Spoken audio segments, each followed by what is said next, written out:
Hello class, today we are going to talk about polygons on the coordinate plane.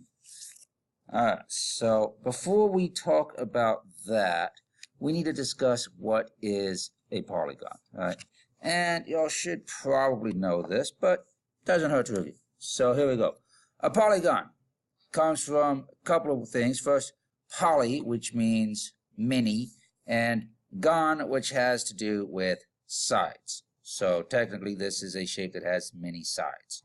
So definition, what we have, first off, a polygon has 3 or more straight sides, segments, which we call sides. 3 or more straight segments. These are line segments, and we call these sides. Segments called sides. All right, that is a little blurry. Let's see if you can't fix that. That's a little better. There.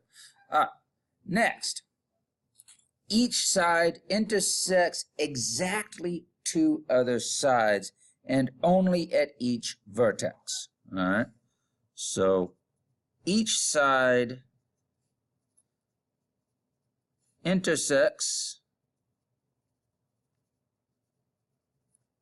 exactly 2 other sides.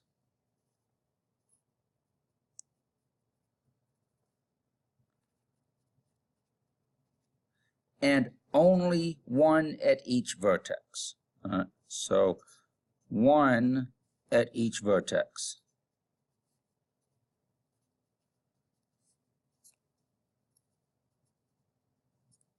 All right. 1 at each vertex. And finally, we are going to name polygons by their vertices in consecutive order. And what does that mean? Well, we'll take a look at it in here in just a second. So we are going to name polygons are named by listing the vertices in consecutive order. Vertices in consecutive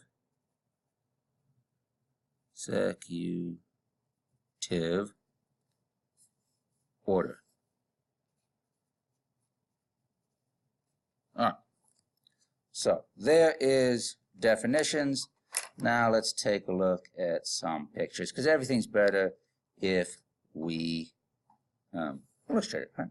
Everybody likes pictures. Pictures are good. So here we go. Let's just draw a polygon on here, hopefully. Let's see. We're going to draw a shape, see if it comes out as a polygon or not. Let's go like that. There it is. We have a shape. We do need to have something here. Let's see. First off, is this a polygon? What do you think? Do we have 3 or more straight segments? Yeah, we've got 3 or more straight segments, assuming that these are straight. It doesn't look... It's freehand. So yeah, we'll say it's straight. So let's name these A, B, C, D, E. Those are my vertices. All right. So this is a vertex. Right there. A vertex is the point at the corners. That's what you learned way back in elementary school sometime. It's where the line turns and goes another direction. That's a vertex. And that holds true for just about anything. So this is the vertex. This is a side, right?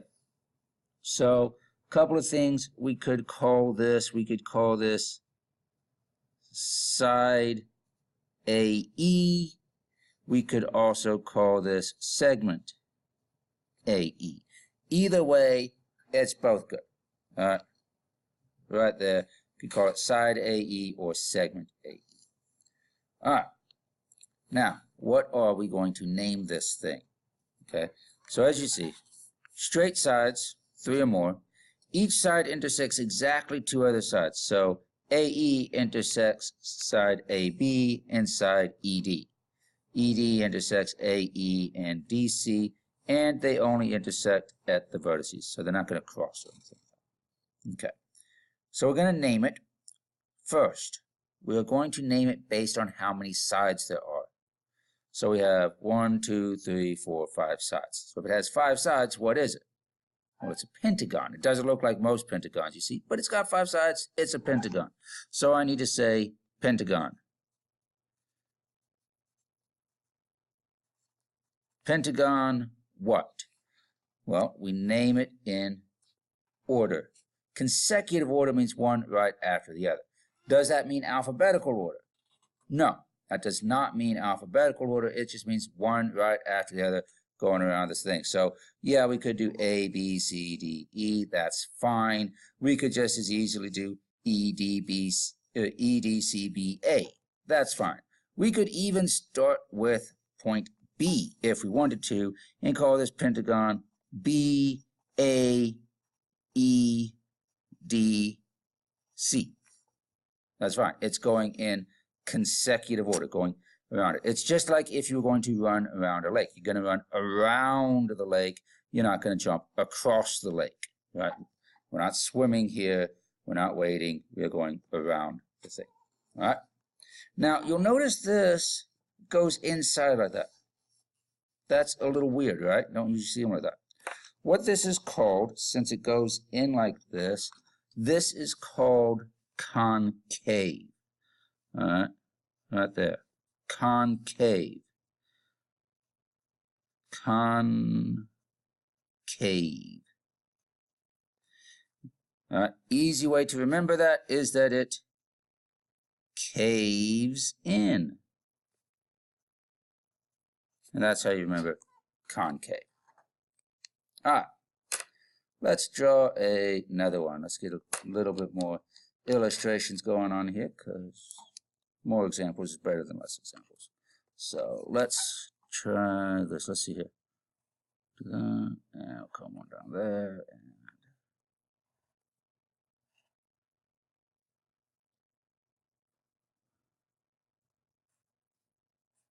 like that. And we got to put a name on this. So do the letters have to be in alphabetical order? No, they don't have to be in alphabetical order. You can name them whatever it is you want. So there they are. Now, one thing that does have to happen, you can't have 2 point A's or 2 point S's. Each point can only have that letter. You can't have a letter showing up more than once because a point is one specific point. You can't have it in more than one place. So what would we name this? Well, we look at the sides. We have 1, 2, 3, 4, 5, 6, 7. So what do we call a 7-sided figure? Remember, that is right down here. 7-sided figures is a heptagon. So heptagon. Heptagon. A heptagon. Heptagon what? Well, let's see. We could A, I, D. Nah, we could start wherever. It doesn't matter. We could go D, E, N, S. We could even start right here. This is in a heptagon. Maidens. School mascot. There it is. Yay. Now, notice this one doesn't cave in like the other one did. So what do we call it if it doesn't cave in? It's not concave. Instead, hopefully you remember this from a science class when you talk about lenses and things like that. This is convex. Convex. All right, let's try. Let's do another one. We got time. So let's, how about we do that, and with that, and with that, and with that. So we'll go A, B, C, D, because I'm feeling lazy. And what are we going to call this one? Yeah, that's right. It's not a polygon, is it? We said a polygon had to have 3 or more straight segments. Nothing but segments. And here I have a curve. This is curved. It is not a side. This is not a polygon. Not a polygon. No good. No good. It ain't happening. All right. So that one wasn't good. We'll do another. We'll do another. All right, how about if we do something? Let's see, and we'll go with Z, Y, X, W, V. There we go. What do we call this one? Yeah, it's not a polygon either. A polygon intersects at exactly two other sides, and here I have side ZX intersecting one side, WX. It intersects two sides, ZV, and it also intersects side WV. So this also is not a polygon because it crosses right there. All right. So this is not a polygon. Not a polygon. And this is two polygons hooked together, but it is not a polygon. Not a single shape. Multiple shapes. All right. But I told you that we were going to talk about polygons on the coordinate plane, which means what we're actually going to be talking about is perimeter and area inside the coordinate plane. My thing is crooked, so let's fix it that way. So I have here formulas for perimeter and area for triangles, rectangles, and squares. Hopefully you remember this. I do have one other thing down here that you may or may not remember. You should know most of this, if not all of this. What is the shape called based on how many sides it has? All right, 3 sides is triangle, you know that. 4 sides, quadrilateral, you should know that. Pentagon, hexagon, heptagon, you may not remember. 7 sides. Octagon, everybody knows that. Nonagon is 9. Decagon for 10. Dodecagon is 12. And if it has more than that, then it is an n-gon. So if it had, let's see here real quick, just as an example. If I had 31 sides, it would be called a 31-gon. Not a 31-agon. There is no A there. All right? And if you put it there, then your teacher will most likely count it wrong. So don't do that.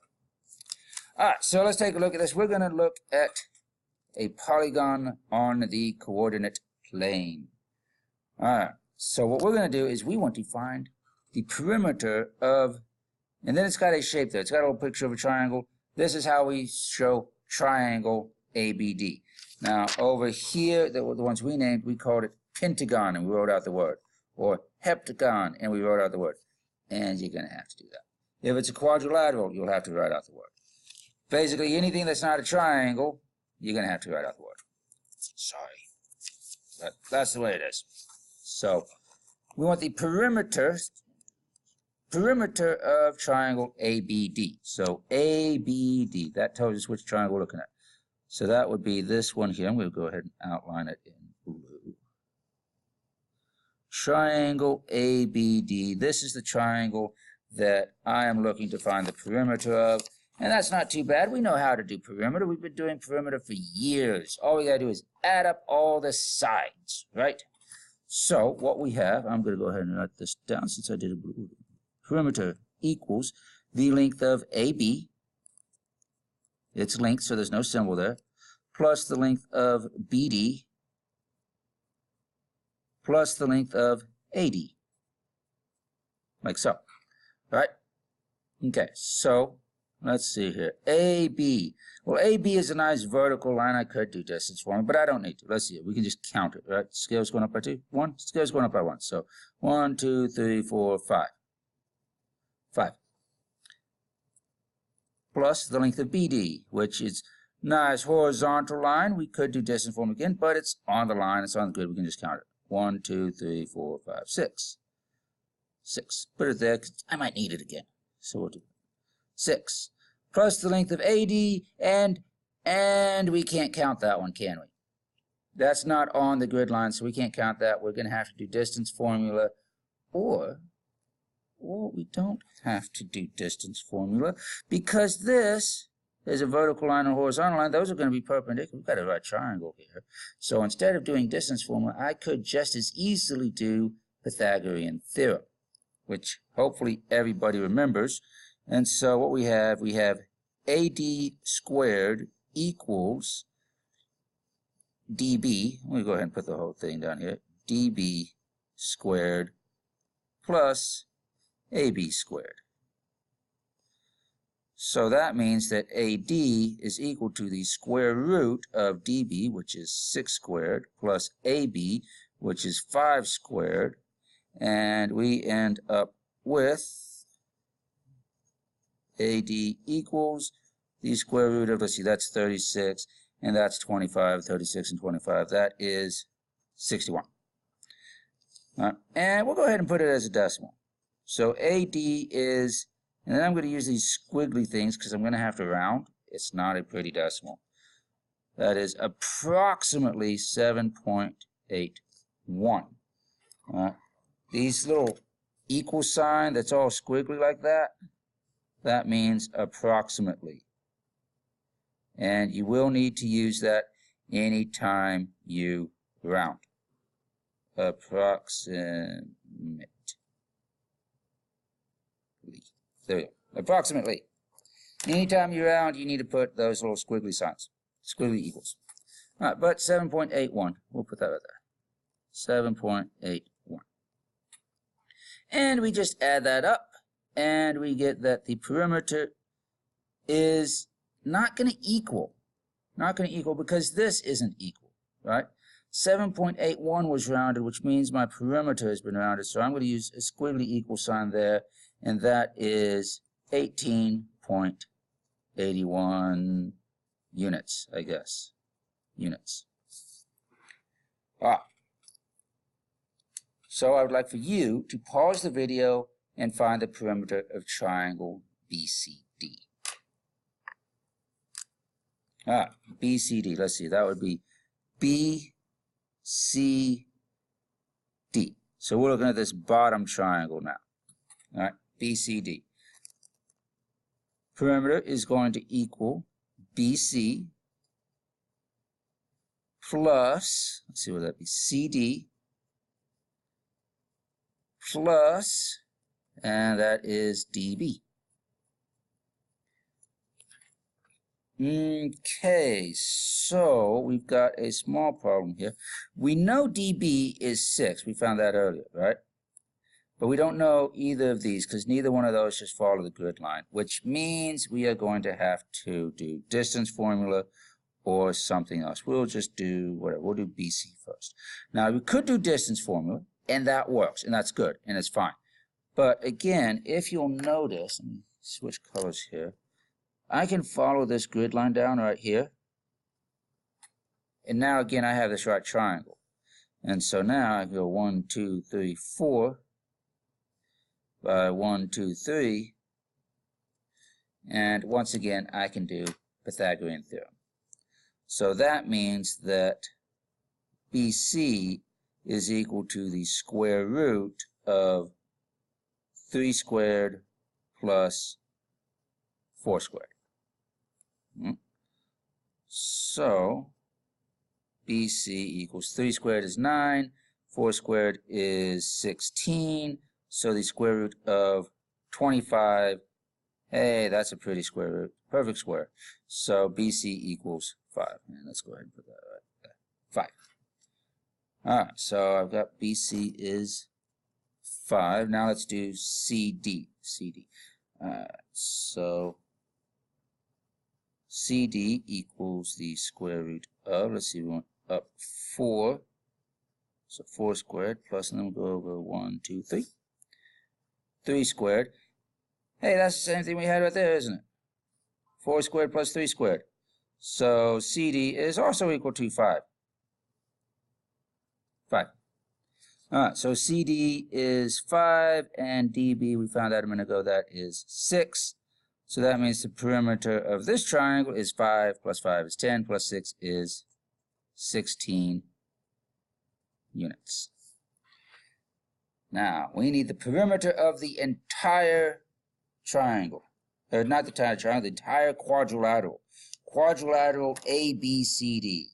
So how are we going to do that? Just add them up. This triangle plus that triangle, does that work? Not quite, not so much. Because perimeter is the distance around, right? And this perimeter that we have there and this perimeter here both include line DB, which is not in the perimeter of the entire quadrilateral, is it? So we can't just do that. So here we go. Perimeter here is going to equal to, let's see here, we want CD plus CB plus AB plus AD. So let's see. A lot of these we've already found. CD is 5. We already found that one. CB we also found is 5. AB is 5 again.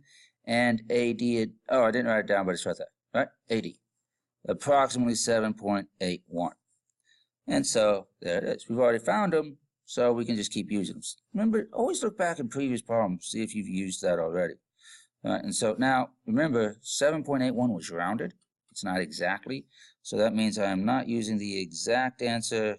So I need squiggly equals. Approximately 15, 22. So 22.81 units. And also, good idea to do, always put boxes around your answer. That way your math teacher can find the answer easily and know, because they know where it is. It's got a big box around it, so it stands out. Because we've had lots of work all over the page. We need to know where our answers are. Alright, so that's perimeter. Not too bad. We've done perimeter lots of times in the past. Not a big deal. Just had to do a little bit of Pythagorean theorem to figure out side lengths. Now we are going to do area. Alright, so area of the first triangle. Area of a triangle. Area of a triangle. Let's see. Do you remember what that is? Okay. Area of a triangle. There it is. 1/2 BH. 1/2 base times height. Remember, base and height are always perpendicular to each other. Always going to have that right angle. So, area equals 1/2 times the base. Well, this is nice. It's a right triangle, so we can use that. We have base and height. There we go. So 1/2 times 6 times 5. Easy enough to do. So let's see. 1/2 of 6 is 3, and 3 times 5 is 15. So the area is 15 units squared. Remember, area is always in square units. Make sure you put those labels. A lot of math teachers like to count off for people who don't put labels on things. Okay, area of the other triangle, triangle BCD. That's the one I did in red. So let's do it. Still a triangle, so we've got the same formula. 1/2 times the, okay, so this is not a right triangle that I can tell, but that's okay, because we did this earlier. We've got this vertical line, and there is a horizontal line, so we've got a nice perpendicular stuff going on here, goes to the vertex. So this 4 is the height, and 6 is the base again. So 6 and times the height, which was 4. Alright, so area equals 1/2 of 6 is 3, times 4 is 12. And again, this is units squared. Put a box around our answer so my teacher can find it and doesn't count it wrong. There it is.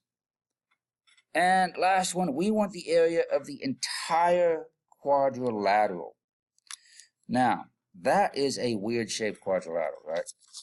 Do my formulas here work for square, rectangle, triangle? No, it's not a square, it's not a rectangle.